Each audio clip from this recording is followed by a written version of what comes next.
Olá, antagonistas! Essa semana parece que a Lava Jato está indo pelo ralo, que os políticos estão se acomodando, a gente aqui no Brasil ficando meio desesperado e o presidente Michel Temer viajando para o exterior. E aí vem a grande pergunta: será que as pessoas lá no exterior têm do Brasil a mesma impressão que a gente? Eu aproveitei que um brasileiro, que é professor numa das universidades mais importantes do mundo, a Universidade de Colômbia, estava passeando aqui por São Paulo, sequestrei ele para os estúdios da TV Antagonista e a gente vai conversar sobre este assunto com o Marcos Troiro, que é professor de Relações Internacionais na Universidade de Colômbia e também é do Instituto dos BRICS, o Laboratório dos BRICS, na Universidade de Colômbia. Nós vamos falar sobre a visão que lá no exterior o pessoal tem da gente e também sobre a visão que o brasileiro tem do exterior. Marcos, tudo bom? Tudo bem, prazer estar com você, Madeleine. Prazer é todo mesmo, você está atendido esse convite aí da gente da TV Antagonista. Obrigado. Queria saber o seguinte, a gente tem meio uma impressão, Maísa, meu mundo caiu, que estamos num furacão, os políticos se ajeitando, o Brasil descendo a ladeira. Sim. A visão internacional sobre o que acontece no Brasil, qual é? Madeleine, você sabe que há 15 anos, né, durante a campanha de 2002, que o Lula ganhou, eu estava morando em Nova York, e naquela época tinha uma espécie de brasilfobia no ar, né, porque o risco do país tinha chegado a 2.500 pontos, o Lula tinha feito uma campanha na qual, em outras ocasiões, né, não pagar a dívida externa era um dos pilares mais importantes. E, portanto, veja, queremos sair do Brasil. O Brasil, a partir de janeiro de 2003, vai ser alguma coisa tipo Argentina, a enésima potência. O Brasil ia passar por um problema de crise cambial, derretimento da moeda, derretimento do tecido social, semelhante àquilo que a Argentina havia experimentado um pouco antes naquela crise do Curralito. Se você pega uma máquina do tempo e vai até 2009, a gente saiu da Brasil-fobia para a Brasil-mania. A capa The Economist mostrava aquele Cristo decolando do Morro do Corcovado para a constelação das grandes potências, né? Então você poderia dizer o seguinte: será que a gente está de novo na brasilfobia, né? E eu acho que não. Eu acho que a melhor maneira de explicar a forma como os estrangeiros, né, a opinião pública mundial está vendo o que está acontecendo no Brasil é o que eu chamo de Brasil náusea, sabe? Náusea, que você sabe, é um termo náutico. Né, vem da sensação desconfortável de sentir o enjoo em alto mar. E você sente isso porque o mar é revolto ou porque o capitão do barco é inábil. No Brasil é um pouco das duas coisas. Mas tem uma coisa muito boa nessa história de náusea, porque náusea mostra que o seu organismo, o seu sistema está prestes a expulsar alguma coisa. Né? E eu acho que a parte boa do que está acontecendo no Brasil para a perspectiva internacional é que algumas características que marcaram esses últimos 13, 14 anos no Brasil, quer dizer, populismo político, irresponsabilidade monetária, irresponsabilidade fiscal, capitalismo de compadrio, talvez estejam sendo empurradas para fora. E nesse sentido, eu acho que a Lava Jato é um divisor de águas muito importante, porque para aqueles que acham que o Brasil merece investimento de longo prazo, merece parcerias de longo prazo, o que está acontecendo agora vai repercutir bônus daqui a 4, 5 anos muito importantes. Tanto que você vê, o fluxo de investimento estrangeiro direto para o Brasil não sofreu tanto, apesar dos escândalos, né? Mas, de qualquer maneira, passada essa fase, a gente vai ter um monte de reconstrução para fazer. Eu acho que tem um sentimento positivo no exterior, no sentido de que o pior já passou, mas que nós estamos ainda no meio da tempestade. Quer dizer, nós estamos ainda no interior de uma dinâmica da qual o Brasil acabou, mais uma vez, reproduzindo o conceito de década perdida, porque é isso que nós estamos vivenciando no país. Agora a gente está num processo em que todo mundo está ficando amigo de novo, porque parecia que só uma coisa podia destruir essas amizades entre os políticos no Brasil, que era a delação premiada, né? Mas agora a gente já está vendo que o Lula não está tão brigado com o Temer assim, que o Aécio assim, não fez uma coisa tão grave na visão dos seus colegas, nem dos seus inimigos, também não foi um negócio tão grave assim. Se de repente esse povo todo resolve se orquestrar para acabar com a Lava Jato, isso internacionalmente tem um impacto de brasilfobia? Eu acho que pode ter, Madeleine. Primeiro porque nós temos exemplos internacionais em que, claro, de formas diferentes, essa ideia de pizza já aconteceu, como é o caso da Itália pós Mãos Limpas, né? Tem gente que diz que o fenômeno Berlusconi, né, a tragédia Berlusconi que acometeu a Itália é um pouco o resultado de um acordão, né, que teria seguido aquela fase de muita investigação que foi até o osso da política italiana. Mas a Itália é um país muito mais estruturado do que o Brasil, sem dúvida, né? Sem dúvida. Em todos os aspectos. Sem dúvida. Para a gente, de repente, quando se escancara as entranhas da política brasileira, se não se faz nada num país que tem o nível educacional que a gente tem, o tipo de infraestrutura que a gente tem, o tipo de segurança jurídica que a gente tem, se não fizer nada para a gente é uma tragédia. Não, é uma tragédia. E não é só uma tragédia pelos aspectos de salvar a pele, né, o espírito de corporação dos políticos, ou para a manutenção de um nível de corrupção no país que deixou de ser endêmica para ser epidêmica e se transformou nesses últimos 13 anos em sistêmica, ou seja, parte do sistema.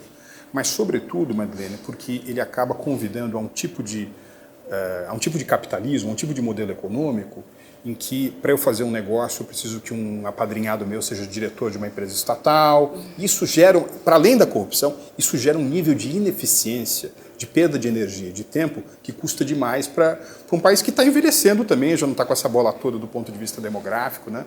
Então, enfim, eu vejo isso com muita preocupação. Agora, por outro lado, eu também acho que aumentou o nível de anticorpos da sociedade, a expansão dessas teses de compliance, transparência, relação com investidores, já é diferente. O Brasil está emergindo diferente desse efeito purificador que eu acho que a Lava Jato lançou sobre o sistema político-econômico do país. Você tem essa experiência de trabalhar no Brasil e de trabalhar no exterior? Eu tenho experiência de trabalhar em empresas brasileiras e de trabalhar em empresas norte-americanas ou em instituições internacionais. Isso que você estava falando da empresa brasileira ter esse vício, nós não teríamos chegado com toda sinceridade a esse nível de corrupção se não houvesse uma ampla aceitação social do jeitinho e da ineficiência daqueles que são apadrinhados. Porque aqui a gente vê grandes empresas ineficientes que só cresceram pelo apadrinhamento.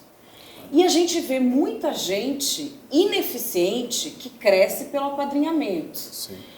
A gente vê muita empresa que se estrutura sem nem saber qual é a estratégia de negócio, só com princípios táticos, porque conhece alguém, porque é importante, porque se acha importante.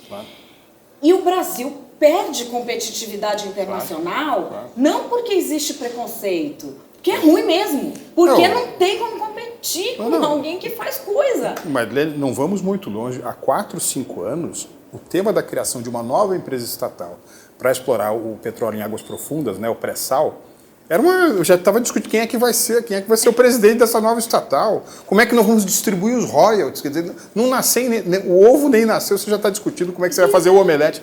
Isso é muito ruim. Eu gosto sempre de comparar o seguinte: em 2014, por exemplo, a maior empresa brasileira era a Petrobras. Sim. A maior empresa americana era a Apple. Mas Lênin, já imaginou se a Apple fosse uma estatal? Quem é que é o diretor das Apple Stores? É um sujeito lá ligado ao Partido Democrata de Utah. Não, mas quem é que vai trabalhar a renovação do sistema iOS? Porque nós precisamos fazer um estudo, precisamos encomendar para uma consultoria. É o filhote de um cacique político lá do estado do Wyoming. Não dá. Uma das maneiras de fazer o capitalismo competitivo no Brasil avançar é você diminuir, quer queira, quer não, a influência do Estado na economia como empresário. Agora, é claro, você mencionou que existe um elemento cultural que acolhe, né, esse tipo de... Mas eu tenho a impressão também que ideias liberais, ideias de empreendedorismo estão crescendo no país. E eu acho que, por exemplo, o reflexo disso na política, né? Um pouco do que aconteceu nas eleições municipais de 2016 são um alento para aqueles que acham que o Brasil tem um caminho diferente do que esse que você descreveu, que na realidade é um capitalismo de compadrio. Não chega nem a ser capitalismo isso. Vamos combinar.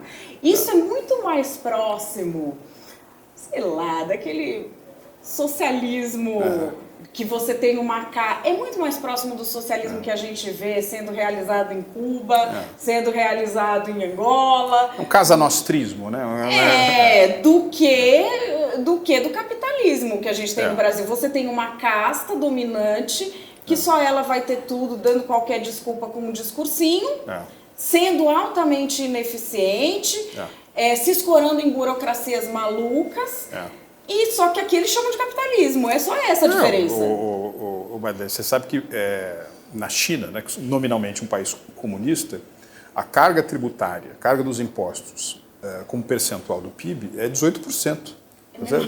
É exatamente a metade da brasileira. É claro que tem aspectos culturais também, por exemplo, na China, quem cuida do ancião não é o Estado, é a família, quer dizer, é ela que vai ter que prover o momento aquele colchão de recursos que é a característica de uma idade mais avançada. Mas ainda assim, né, do ponto de vista da competição, liberdade, capacidade de empreender, você pode dizer que um país como a China, mais uma vez, que é no nome um país comunista, é muito mais... A competição é muito mais acirrada e livre do que num país como o Brasil. Mas essa cultura de ser a família quem cuida das pessoas mais velhas da família e não o Estado. Pensa quem que é o comunista da história, quem é o capitalista. Não, a gente, no caso brasileiro, a gente tem uma inovação, a gente sempre teve, né, uma inovação matemática, geométrica, que é o caminho mais curto entre dois pontos é o Estado. Não dá. Mas eu tenho a impressão que isso está mudando. Isso está mudando. A não ser que realmente a gente tenha uma recaída brutal, eu tenho a impressão que nós não vamos repetir. Alguma coisa nós vamos aprender com aquilo que nos acometeu nesses últimos 14 anos. E eu estou torcendo para que isso seja o resultado das eleições do ano que vem. Né? Aliás, vamos ficar um pouco otimista? Você lembra que há 4 anos tinha uma tese muito interessante, muita gente vocalizou isso, entre eles o Delfim Neto, que era a tese de que o Brasil ia ser submetido a uma tempestade perfeita. Né? Por quê? 1, caos político interno. 2, as taxas de juros das economias mais maduras estavam se normalizando. 3, o preço internacional das commodities estava caindo, ruim para um país exportador como é o caso do nosso. Ou seja, todos os aspectos em contrário ao Brasil estavam o Brasil muito enfim, com uma dívida enorme, baixa capacidade interna de poupança de investimento, tudo contra o Brasil. Eu acho que para o primeiro semestre de 2019, por exemplo, a gente pode até achar que existem aquilo que a gente poderia chamar de os elementos para um dia de sol perfeito, porque as reformas estruturantes são uma imposição da realidade, as estatais, goste-se ou não do presidente, elas estão muito mais bem administradas do que estavam em maio de 2016. A inflação voltou para onde ela deveria estar.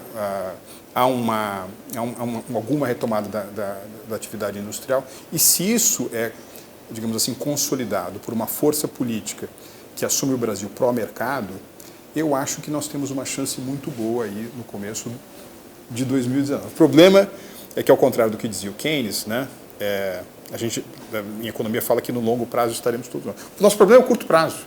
São esses ciclos de 24 horas onde nós continuamos reféns da inoperância política do país. Né? Não, e também, assim, da pessoa, também, vamos dizer, do vício que a gente tem em corrupção. Porque o problema deles todos é não conseguir parar de delinquir, que é isso que a gente vê nas denúncias. Você acha que uma mudança de presidente nesse curto prazo arruinaria tudo, mudaria muita coisa? Ou... Eu acho que para o barco não afundar nesses próximos 14 meses, enfim, vou aqui falar o que todo mundo sabe, nós precisamos continuar com uma política econômica que está no ponto que ela está. Você não mexer na gestão das estatais, continuar com o esforço pró-reformas, continuar com essa questão liberalizante, dar importância não apenas ao ajuste fiscal, mas também às reformas microeconômicas. Nós precisamos continuar isso. Tem um símbolo disso que é você manter nos postos-chave, ministro da Fazenda, presidente do Banco Central. Isso precisa ser feito, caso contrário, até para quem é superficial em relação ao Brasil, uma mudança aqui ia ser ruinosa nesses próximos 14 meses. Só que daqui para frente é outro jogo, porque pô, hoje o que está acontecendo no mundo? Tem indústria 4.0, tem inteligência artificial, tem computação em nuvem, as pessoas vão viver até 100, 110 anos de idade. Né? Então, se de repente um brasileiro chega até os 25 anos de idade sem ter 1000 horas de instrução, o que ele vai fazer com a vida dele dos 25 até os 85, 90? Quer dizer, isso vai criar uma pressão brutal sobre o país em temas como seguridade social, segurança pública. Então, esses são os grandes problemas que você tem que resolver no curto prazo. Se você não mexer com a área econômica do governo agora, nesses próximos 14 meses, nós vamos conseguir criar as condições de, pelo menos, terraplanagem, né? Para, a partir, mais uma vez, de 2019, poder, na minha opinião, usufruir do que pode ser um dia de sol perfeito. Mas, enfim, no México você sabe que as coisas sempre dão errado no final, né? Não interessa o que aconteça, sempre no final dá errado. Tomara que o Brasil não seja assim também. Bom, a gente vê as pessoas querendo entender muito de política, desses processos todos no Brasil e no exterior, nos últimos anos. Até elas vêm... O que elas têm me falando que eu sou? Como é que é? Tem falando que eu sou globalista. Eu nem sei o que é isso, não sei se é porque eu gosto muito de Star Wars. Enfim, tem falado isso. Mas eu tenho visto assim, ao mesmo tempo em que a gente tem as pessoas tentando entender de política, tem uma série de formas de você ter acesso à cultura de todos os países.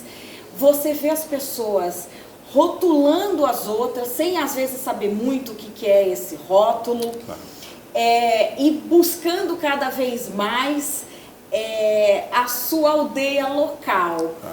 Por que é esse movimento? Quanto mais possibilidade você oferece ao ser humano, mais possibilidade ele nega de se desenvolver. Olha, Madeleine, aliás, até você confessando aqui o seu amor pelo Star Wars, né, a gente podia fazer umas camisetas assim, quer dizer, não sou globalista, sou galaxista, né, que são as galáxias que importam. Eu tenho várias camisetas de Star Wars, se você quiser eu te empresto. Ah, que legal. Não, eu também sou um fã da série, adoro meu filho mais, mas eu gosto muito também.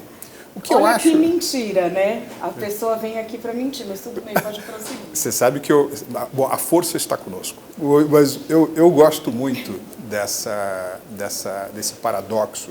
Na realidade é um paradoxo da globalização, porque é o seguinte, se por um lado fica muito mais fácil eu e você termos acesso a um bem que foi feito na Coreia do Sul, tá certo? Ou na Nova Zelândia, é verdade também que por vezes a proximidade física gera intolerância. Imagina para um londrino, por exemplo, que estava acostumado com aquela Inglaterra, com aquele Reino Unido branco, não é, anglo-saxão, com as suas tradições anglicanas, e de repente ele tem que chegar em casa e sentir o aroma de um curry que está sendo cozinhado por uma família indiana que mora do lado da porta dele. E na realidade a família indiana é de um vice-presidente da Infosys, de uma mega empresa, ou então saber que a cidade dele é governada por um muçulmano. Então tudo isso leva, digamos assim, uma ideia de que a identidade que eu considerava minha está sendo perdida em nome de alguma coisa que é difuso, que é global, que é globalista. Daí vem a crítica.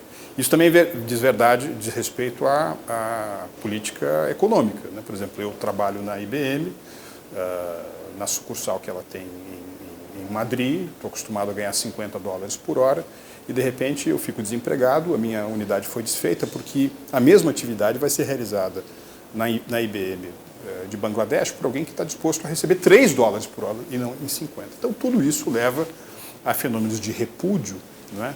De internacionalização, que eu chamei num livro recente de desglobalização. Quais são os fenômenos mais visíveis de desglobalização? Donald Trump ganhar nos Estados Unidos, numa plataforma de América primeiro, os britânicos decidirem sair da União Europeia, os chineses que meio que pararam essa coisa de país da exportação. Se a Embraer quer vender, por exemplo, jatos para os chineses, eles vão dizer o seguinte, olha, eu topo, só que eu não quero que você me exporte jatos. Vou comprar 50, você me produz os 10 primeiros lá em São José dos Campos, mas os outros 40 você vai ter que produzir na China, ou seja, utilizar a ferramenta de política industrial para mais localização e menos globalização. Tudo isso leva a que a própria política seja muito delimitada em relação àquilo que é local, àquilo que é distrital, àquilo que é próximo. Os chefes de Estado, os chefes de governo parecem figuras muito panorâmicas, quando na realidade os prefeitos, aqueles que têm uma capacidade mais imediata de influir na sua vida, me parece que ganharam muito com esse universo também. Né? E tem outras pessoas que estão mais superficiais, né? As redes sociais são superficializantes, né? E ao serem superficiais elas começam a acreditar nessas soluções mágicas, né? Por exemplo, o Trump achar que se você fechar uma fábrica de ar-condicionado que uma determinada empresa tem no Vietnã, isso vai gerar emprego nos Estados Unidos. Uma espécie de saudosismo que eu acho que, infelizmente, não tem volta. E também essas expressões que surgem rotulando as pessoas, e aí algumas pessoas começam a pegar essas expressões e detectar tudo. Socialista fabiano. E tudo a pessoa acha que aquilo é socialismo fabiano. Vê uma barraquinha de cachorro-quente, socialismo fabiano. Ela nem conheceu o Fábio, né? Para dizer que ou é Fábio Júnior, socialismo fabiano. E aí a pessoa se sente bem, se sente segura porque ela conseguiu fazer aquilo. Talvez essa coisa da globalização seja tanta possibilidade que gere insegurança demais, né? No ser humano.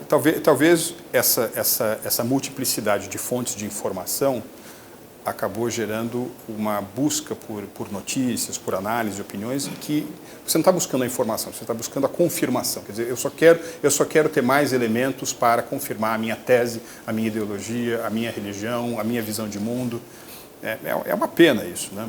É uma pena porque, enfim, eu sou daquela época, né, que achava que são diferentes perspectivas que vão permitir mais inteligência, mais conhecimento, emergência de supostas verdades, né, e não de pós-verdade. O que é a pós-verdade? É você pular o embate de ideias, né, pular a pluralidade de opiniões apenas para confirmar aquilo que originalmente é o preconceito que se transforma em pós-conceito, né, aquilo que vem depois de você não ter de ter a sua ideia submetida à opinião dos outros, enfim, aos duros testes da verdade. Né?